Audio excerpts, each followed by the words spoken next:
How to fix WhatsApp time. Hello guys, if you want to fix WhatsApp time, first step, click settings, click apps and notifications, click apps and wait a second for loading. Scroll down for search WhatsApp or search here.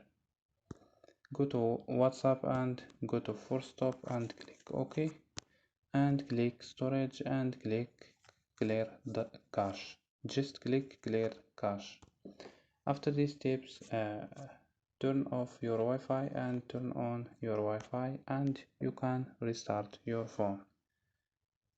So don't forget like and subscribe. Bye.